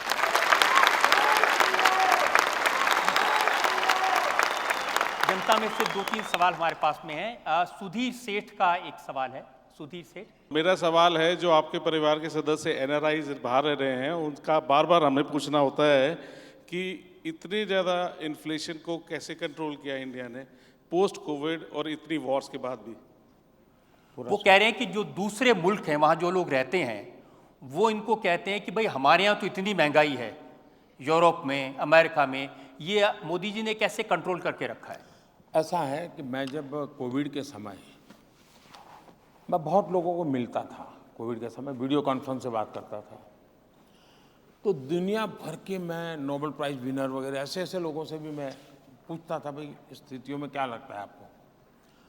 और मुझे, और यहाँ आपने देखा होगा जो लोग आज उद्योगपतियों को गाली देते हैं, उन लोगों ने कोविड के समय बयान है कि आप उद्योगों को पैसे दो, उनके बयान है। उनके थियरी ये था कि नोट छापो और नोट बांटो, वरना देश बचेगा नहीं। अब ये एकेडमिक वर्ल्ड के ये इकोनॉमिस्ट लोग थे, नोबेल प्राइज विनर लोग भी मुझे आकर के भी मिलते थे। मैंने कहा मैं ऐसा कुछ नहीं करूँगा, मैं न नोटें छापूंगा न मैं नोटें बांटूंगा। ये एक निर्णय में करीब दूरी दुनिया में शायद मैं अकेला इंसान हूँ जिसने इतना बड़ा कठोर निर्णय किया। मैंने कहा मैं बांटूंगा तो अनाज बांटूंगा, मेरे गरीब के घर का चूल्हा जलता नहीं, वो भूखा नहीं रहना चाहिए, बाकी सब संभालूंगा।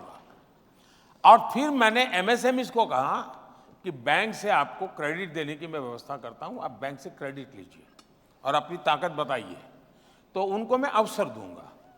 उन सारी नीतियों का क्यूमुलेटिव इफेक्ट ये हुआ कि मेरे यहाँ जो नोटों बांटने के कारण जो इन्फ्लेशन की स्थिति बनती है, मेरा देश उस चक्कर में नहीं फंसा। ये अचानक नहीं हुआ है, एक के बाद एक कदम लिए हैं जिसका परिणाम है। और इन कदमों के पीछे कोई एकेडमिक इकोनॉमिक्स मुझे काम नहीं आ सकता है। मेरा 13-14 साल का मुख्यमंत्री के नाते जो अनुभव है वो मुझे काम आया है। मैं आपको हैरानी होगी जान करके, हिंदुस्तान में शायद नेशनल लेवल पे मैं अकेला एक ऐसा लीडर हूं, मैं शायद कह रहा हूं, जिसने इस देश के कम से कम 90% डिस्ट्रिक्ट्स में रात्रि मुकाम किया है। इस देश के 90% डिस्ट्रिक्ट में रात्रि मुकाम किया हुआ मैं इंसान हूं, दरी पर सोकर के निकला हुआ इंसान हूं, और इसलिए मुझे जमीनी चीजों की समझ है और यहां मेरे पास इंफॉर्मेशन के रिसोर्सेज है। इन सबको जब मिलाकर के मैं निकालता हूं, उसमें से एक पॉलिसी बनती है और उसका परिणाम है कि आज इंदिरा जी के समय सबसे ज्यादा इन्फ्लेशन था हमारे देश में। मनमोहन सिंह के समय आज से भी ज्यादा इन्फ्लेशन था। इतना ही नहीं, अगर लाल किले से पंडित नेहरू का एक भाषण आप यूट्यूब पर जाएंगे, मैं चाहूंगा कि ये गूगल गुरु वाले जितने विद्यार्थी हैं वो जरा यूट्यूब पर जाकर के देखें। पंडित नेहरू का लाल किले का भाषण है और लाल किले के भाषण पे वैसे आप इंदिरा जी का भाषण सुनिए, नेहरू जी का सुनिए, राजीव गांधी जी का सुनिए, मनमोहन सिंह जी का सुनिए, इन सब के भाषण में एक चीज कॉमन है। एक, गरीबी हटाओ, दूसरा महंगाई, इन सब के भाषण में है लाल किले से। और कारण क्या दिया नेहरू जी ने? नेहरू जी ने कारण ये दिया कि महंगाई बहुत है, मैं जानता हूं आपको तकलीफ होती होगी, लेकिन आपको पता है नॉर्थ कोरिया और साउथ कोरिया में लड़ाई चल रही है, उसके कारण हमें जरा महंगाई का मार झेलना पड़ रहा है। ये उस समय उनका भाषण। तब दुनिया का ग्लोबलाइजेशन का माहौल कहीं नहीं था। नॉर्थ कोरिया साउथ कोरिया की लड़ाई से भारत का कोई लेना देना नहीं था। उसके बाद भी भारत की महंगाई के लिए उन्होंने ठिकरा फोड़ा था नॉर्थ कोरिया साउथ कोरिया की लड़ाई में। नेहरू जी का भाषण अवेलेबल है, ये मैं ऐसे नहीं बोल रहा हूं। अभी तो जो लड़ाइयां चल रही हैं उसमें फूड, फर्टिलाइजर एंड फ्यूल तीनों पर सीधा इंपैक्ट है। इसके बावजूद भी आज दुनिया में यूरिया की बोरी 3000 रुपये में बिकती है, मेरे देश के किसान को 300 रुपये से भी कम में मिलती है। तो हमने हर चीजों को उस प्रकार से सिस्टमैटिक कंट्रोल किया हुआ है। उसका परिणाम यह है कि देश में ब्लैक मार्केटिंग भी नहीं चल रहा है, देश में स्कैरसिटी की भी समस्या नहीं आ रही है, ठीक ढंग से चला पाए हैं।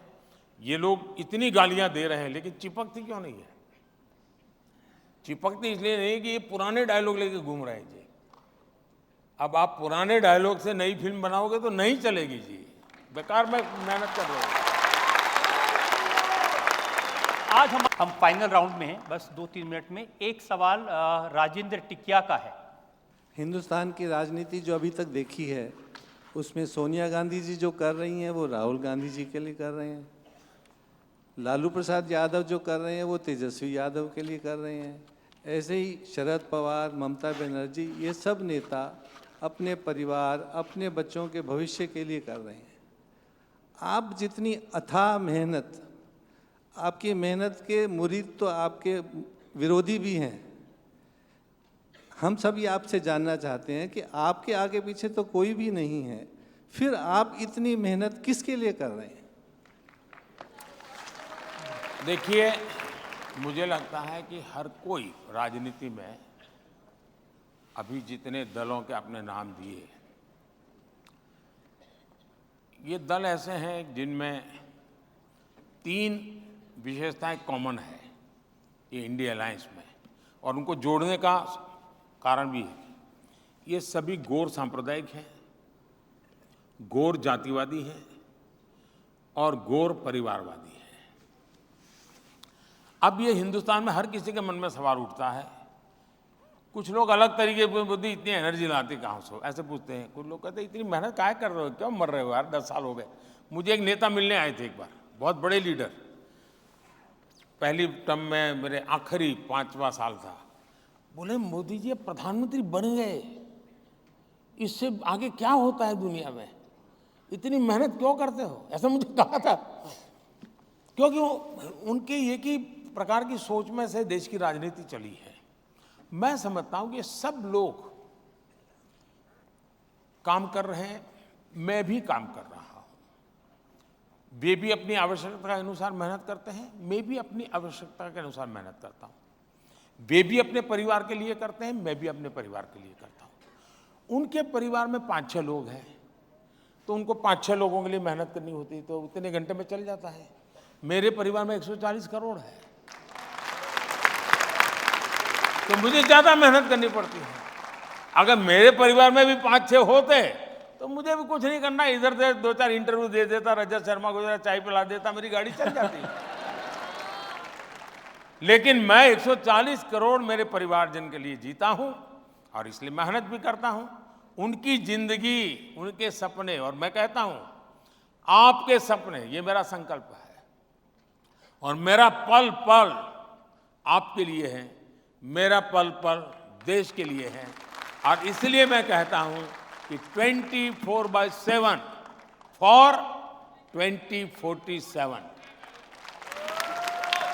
मोदी जी, एक क्योंकि चुनाव का वक्त है, तरह तरह के प्रेडिक्शन और दावे किए जा रहे हैं, क्या क्या दावे कर रहे हैं लोग, वो एक बार मैं दिखा देता हूं। ये मेरा फाइनल सवाल होगा। चुनाव ज्यादा से ज्यादा स्टेट्स में खत्म हो गया है।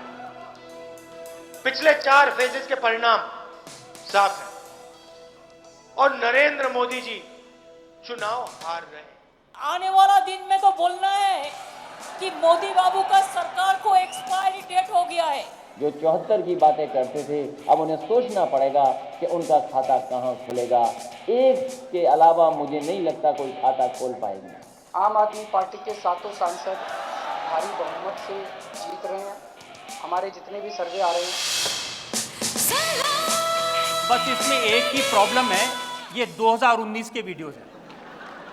आप एक काम अच्छा किया 2019 की जगह, मैं तो कहता हूँ आप 2014 के निकाल दीजिए, यही डायलॉग है। 2019 के निकाल दीजिए, यही डायलॉग है। और 2024 में भी वही डायलॉग चल रहे हैं। और जनता ने भी अपना मिजाज वैसा कि वैसा रखा है कि इनकी शब्दों की कोई असर उन पर नहीं है। और निराशा है तो पहले वो कहते थे कि मोदी 400 पार आंकड़ा कैसे दे सकता है, मतलब कि उसने ईवीएम में कुछ गड़बड़ किया है। अब मैं उनको पूछता हूं कि तुम आंकड़ा कहां से देते हो, तुमने वो कौन से ईवीएम को पकड़ा है, बता।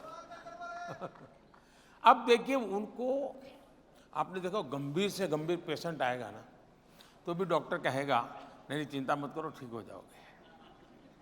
तो उनको अपने कार्यकर्ताओं को जरा दौड़ाने के लिए, मीडिया में जगह बनाने, कुछ तो करना पड़ेगा। नहीं, अब इतना भी न कर दे भाई। अब 4 जून के बाद बेचारे परेशान हो जाएंगे। 4 जून तक तो जिंदा रहने दो। 4 जून की बात नहीं, अब आपने कहा 2047 तक, तो कह रहे हैं मोदी जी ने बड़ा लंबा प्रोग्राम बना दिया, ये तो कहीं जाने वाली नहीं 47 तक। ऐसा है कि मैं अभी भी मानता हूं कि ईश्वर ने मुझे किसी विशिष्ट काम के लिए भेजा है।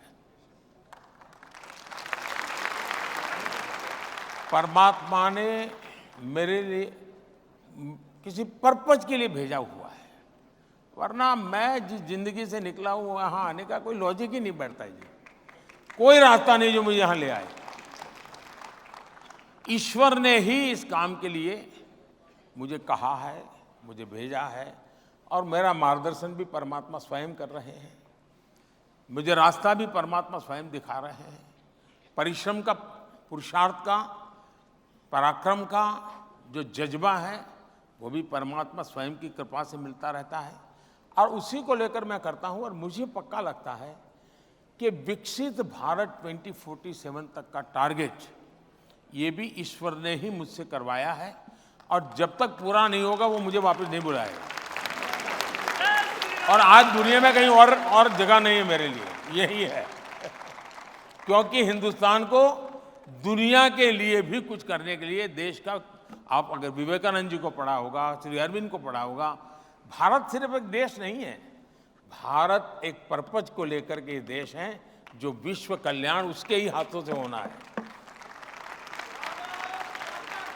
मोदी जी, आपके लिए एक व्यूअर ने 4 लाइनें लिख के भेजी हैं। इन्होंने लिखा है, मैं दिया हूं, मेरी दुश्मनी तो अंधेरों से है, हवाएं खामखा मेरे खिलाफ हैं।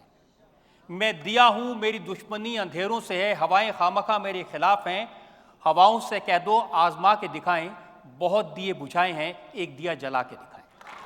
मैं बहुत बहुत आभारी हूं सबका, बहुत धन्यवाद। जो लोग प्रधानमंत्री मोदी की बात से कन्विंस हैं, वो खड़े होके हाथ उठा के ताली बजा के समर्थन करें।